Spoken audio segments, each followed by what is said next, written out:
Hello, everybody. My name is Kyle Chasse with Master Ventures. We're a blockchain and crypto venture studio based in Thailand. And I wanted to talk to you today about how blockchain can massively innovate inefficient systems that just aren't up to date anymore, and how we can make the entire system vastly more efficient and just much easier for everybody to use.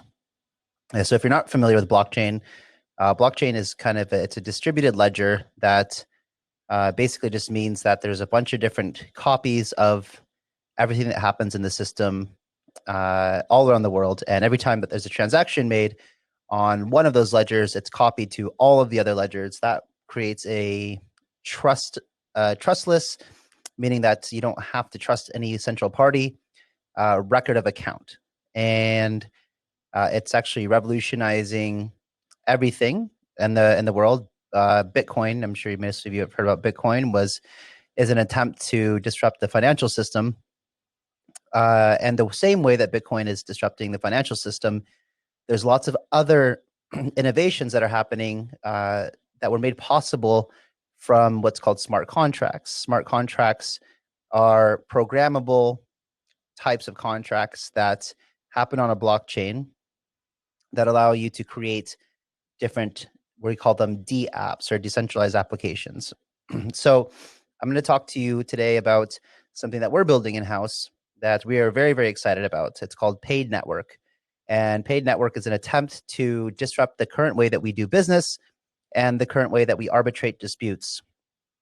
So right now, anyone who's listening to this who has done business probably understands the inefficiencies and the massive problems that we have with current legal systems. So, if you go to sign an agreement with somebody, they are annoyingly long and complicated, and they're meant to be that way because the legal system has so many different laws and loopholes that if we don't use attorneys to create these contracts, review and sign them, we have a tremendous amount of vulnerability on our plate.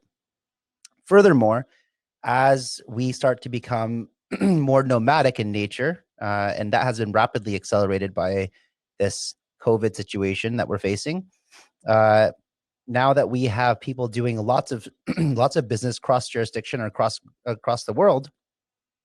For example, a website developer might be doing a job.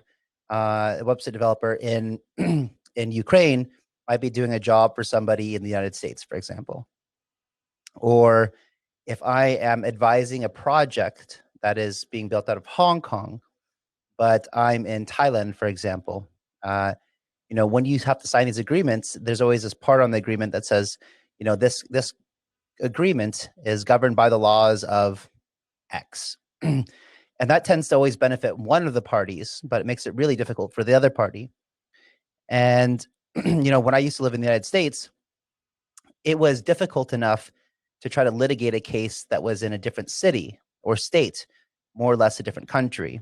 So we have these problems now that the current legal system just isn't set up to facilitate. So we are using blockchain and what is now called DeFi, which is decentralized finance, in order to try to build an ecosystem that will replace the way that we have been doing business for quite some time. And that all starts with what we're calling a smart agreement, or it's a simplified agreement, right? Because most of us just want a handshake deal to be honored.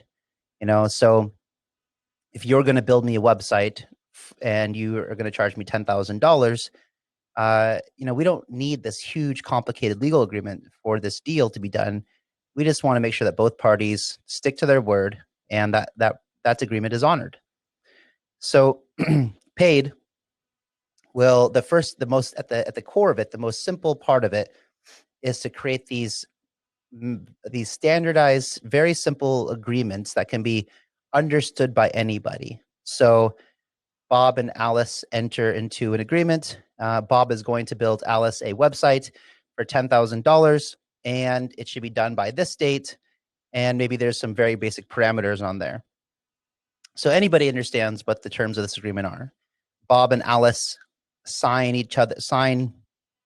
the agreement, the simple agreement, And that is recorded onto a blockchain. So we know the terms of that agreement and the date that it was signed and what the terms are.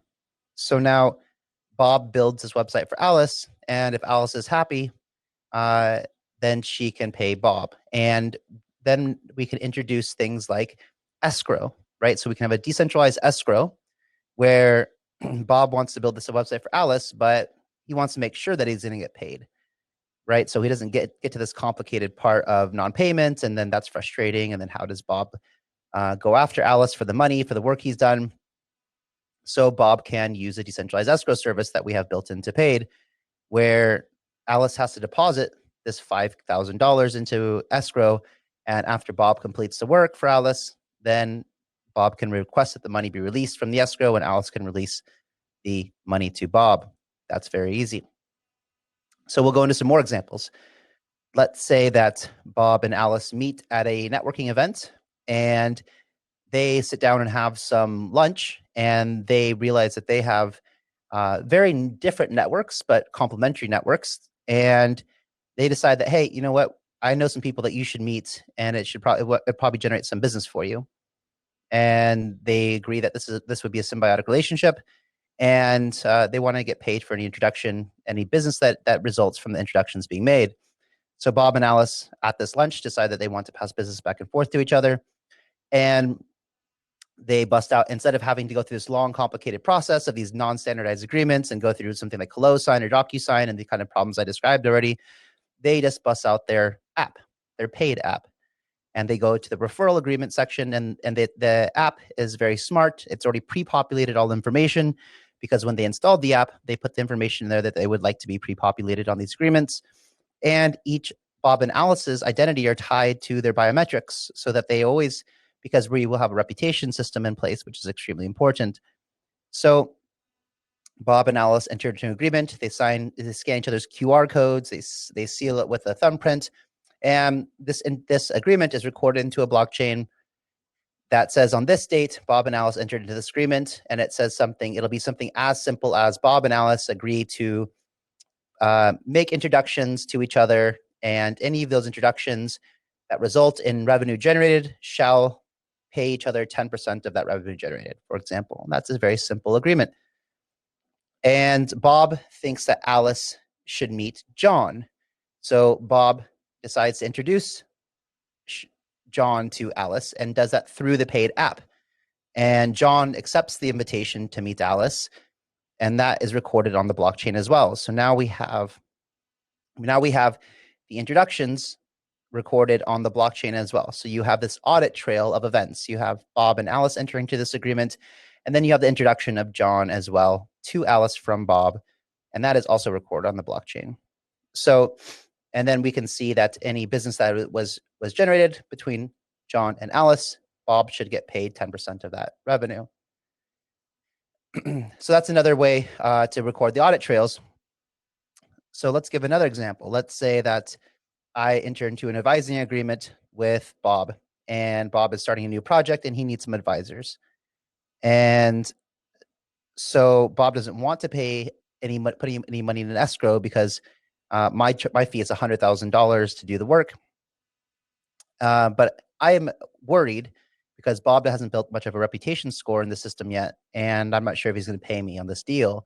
But I still want to work for Bob. I think he's a good person, and I'm pretty sure he's going to pay me. But I am also a bit skeptical, because I have done deals in the past I haven't paid out before. So I have the option through Paid Network to take out an insurance premium. So let's say that the contract is worth $100,000, and I want to take out an insurance premium. And this is going to be, the rates will be determined by the market. It's an open market where anyone can create an insurance policy, and it'll be a competitive marketplace for the best insurance policies. But for example, let's say that I could pay $800, and that might cover 50% of the value of the contract. Or I can pay $1,500, and that covers 80% of the value of the contract. Or maybe it's $2,000, and that covers 100% of the contract. So if I do the work for Bob and he's happy, then he can pay me out. If I do the work for Bob and Bob disagrees that he should pay me, well, first of all, I would give him bad feedback, a bad reputation, and I would also file an insurance claim and say I didn't get paid. And so then there would be a group of arbitrators. So arbitrators are extremely important in this scenario. And there would be a group of arbitrators. And I won't go into the detail of other than tell you that these arbitrators have economic stake in the system, and they're also anonymous when they're arbitrating cases. So there's no chance of collusion, and there's no bias to who they should favor when looking at these facts of a case. So let's say that these arbitrators come in and take a look at, and we will submit evidence of why I think I should get paid and why Bob thinks I shouldn't get paid. And the arbitrators will take a look at it, and either they'll side with Bob or they'll side with me. And also, if Bob feels like I should not have given him bad feedback, he can ask one of the arbitrators to take a look at the case as well and decide if that feedback was warranted or not. So you start to see a way that in this system, it doesn't matter where you're governed. It doesn't matter, you remove the need for complicated lawyers and legal fees and long litigation processes. I mean, I'm sure some of you out there who have been through the legal system, it's crazy. I've been litigating a case that's taken, it was only worth, a very small amount of money. However, lots of money have been spent on legal fees, and over 2 years, and it just keeps going and going and going. This system is massively inefficient, and it needs to be improved. So our project, this is just one example of many different types of systems that are trying to be disrupted right now. But you can see by creating a native token in this ecosystem, we're creating different ways for people to be involved. And I will give you a bit more color on the DeFi aspect to this. People can make money by contributing to the decentralized insurance pool, right? So and they could get a pretty high return on their investment, much higher than putting money in like a savings account or a CD or mutual fund or something like that. Also, there'll be a peer-to-peer lending and borrowing market for people that want to cover escrow. So let's say that I start a project and I need to hire 10 different advisors, and they all want $50,000 each, and they require that this money be put in escrow before they start to do work. Now, I can't afford to put $250,000 in escrow because I'm just starting this project. However, after I raise some money, I know that I can pay them out. So I can have the opportunity to borrow at probably a fairly high interest rate from a group of lenders who are willing to lend money to the escrow in the situation. So you can make money from being a lender.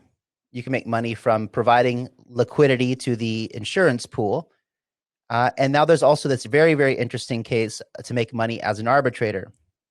So being able to be an arbitrator will require a significant amount of money to be able to be an arbitrator. Why? Because the game theory suggests that in order for somebody to do what's best for the ecosystem, they need to have economic skin in the game. So let's say an arbitrator has to trade $100,000 of their own, or let's call it $10,000 at first, of their own value, whether it's US dollars or Japanese yen or whatever, and they need to change it for paid tokens, and they need to lock them up while they have the right to become an arbitrator.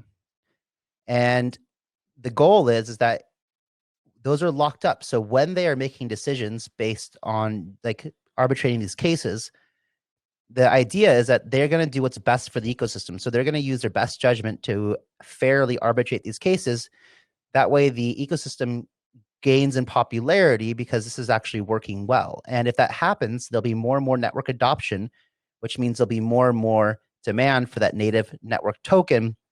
And as in most blockchain projects, you have a finite supply of tokens. They are typically deflationary. And so the demand increases, but the supply is either stagnant or is decreasing over time, which means the value of that token should increase. So if the arbitrators are doing their job well and adoption is happening, then there's going to be maybe that $10,000 they had a stake at first to become an arbitrator is now worth $100,000. Additionally, they have an opportunity to make money arbitrating cases. This can be incredibly valuable. So imagine that eventually the system becomes incredibly popular and there are millions of dollars a day in arbitration, and you have the ability to arbitrate these cases, and the arbitrators are getting 0.5% of all the value that's being arbitrated through these cases. So you can imagine that these arbitrators will eventually have an opportunity to make lots and lots of money arbitrating these cases. Anyway, like this is just one example of something that we're doing. There's many, many more examples, but I wanted to give you kind of something that's very, very exciting happening in this space that we believe is absolutely imperative as we move forward and do business cross-jurisdictionally, and something that just massively simplifies the whole process of doing agreements with people, because most of us just want a handshake to be honored. Okay, that's it from me, and thank you. I will be available in the Q&A very shortly. I appreciate your time. If you have any questions, concerns, I also have a YouTube channel. My name is Kyle Chasse, Chasse. You can just search that on YouTube or follow me on Twitter, same handle. And also we have a Telegram group. Just look for Master Ventures Community. And yeah, thank you so much for your time. Appreciate it. I will see you in the Q&A.